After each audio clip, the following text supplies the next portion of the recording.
हर हर महादेव। जय माँ बाला सुंदरी। आज हम बात करेंगे अपरा एकादशी की। अपरा एकादशी ज्येष्ठ की कृष्ण माह की एकादशी होती है और इसके करने से क्या फल की प्राप्ति होती है, क्या इसकी पूजन विधि है और इस दिन क्या नहीं करना चाहिए और क्या इसकी कथा है।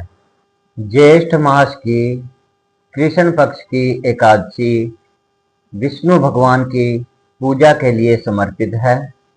मान्यता है कि इस एकादशी का व्रत करने से और पूजा पाठ करने से प्रेत योनि से मुक्ति मिल जाती है।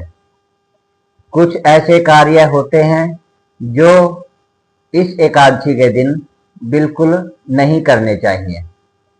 आइए जानते हैं अपरा एकादशी की व्रत की कथा, व्रत की विधि और इस दिन क्या ना करें। अपरा एकादशी का व्रत करने से मनुष्य के सभी पाप धुल जाते हैं और मोक्ष की प्राप्ति होती है।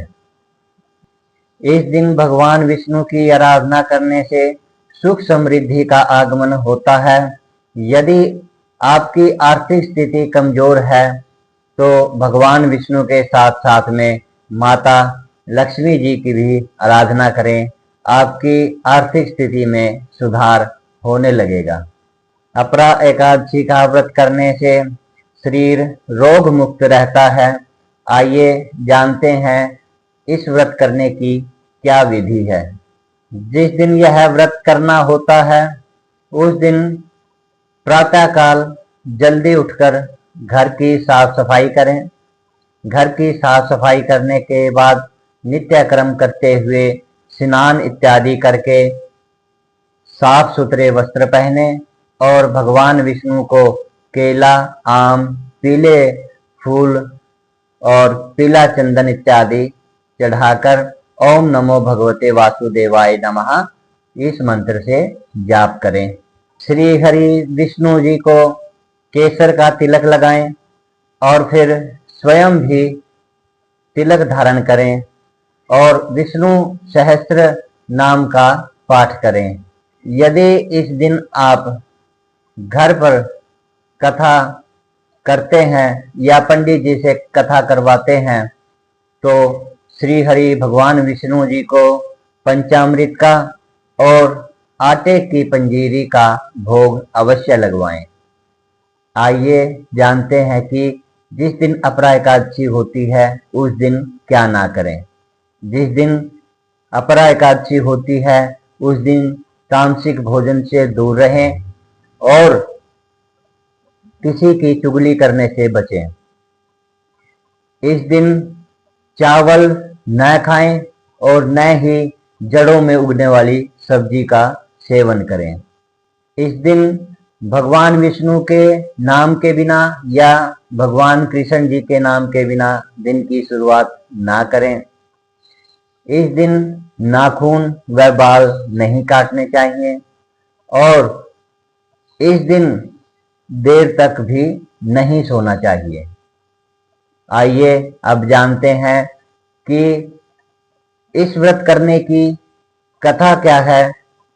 यह व्रत का महात्म्य सबसे पहले भगवान कृष्ण ने युधिष्ठिर को बताया था। अपरा एकादशी का व्रत करने से प्रेत योनि से मुक्ति मिलती है और मोक्ष की प्राप्ति होती है। पुराणों में एक कथा मिलती है। प्राचीन काल में महीध्वज नाम का एक धर्मात्मा राजा हुआ करता था। वहीं उसका एक छोटा भाई वज्रध्वज बड़ा ही क्रूर आत्मा और अधर्मी हुआ करता था। वह अपने बड़े भाई महीध्वज से द्वेष करता था और उससे जलता रहता था। राज्य पर अपना आधिपत्य जमाने के लिए उस क्रूर विधर्मी छोटे भाई ने एक रात अपने बड़े भाई की हत्या कर दी और हत्या करने के बाद उसका शरीर एक पीपल के पेड़ के नीचे दबा दिया। अकाल मृत्यु होने के कारण राजा महिध्वज वहीं जंगल में उस पीपल के पेड़ के ऊपर प्रेत बनकर रहने लगा और प्रेत योनि में आने के बाद स्वभाव से वह लोगों को परेशान करने लगा। राजा महिध्वज अकाल मृत्यु होने के कारण प्रेत योनि में गए और प्रेत योनि में जाने के बाद वह बड़ा ही उत्पात मचाया करता था। एक बार की बात है कि ऋषि धौम्य उस जंगल के रास्ते से गुजर रहे थे। थकावट होने के कारण वह उस पीपल के पेड़ के नीचे विश्राम करने लगे। जब उन्होंने राजा महिध्वज को प्रेत के रूप में देखा, ऋषि ने उस प्रेत बने राजा को अपनी विद्या के द्वारा पेड़ से उतारा और उन्हें परलोक का ज्ञान दिया। फिर महर्षि धौम्य ने उस प्रेत के लिए एकादशी अपरा एकादशी का व्रत किया और उससे एकादशी का जो भी फल था वह राजा के लिए समर्पित कर दिया।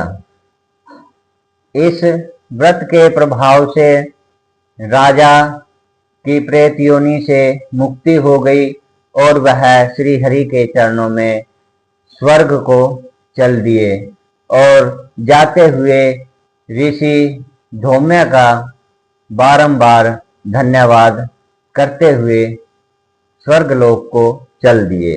बोलिए विष्णु भगवान की जय।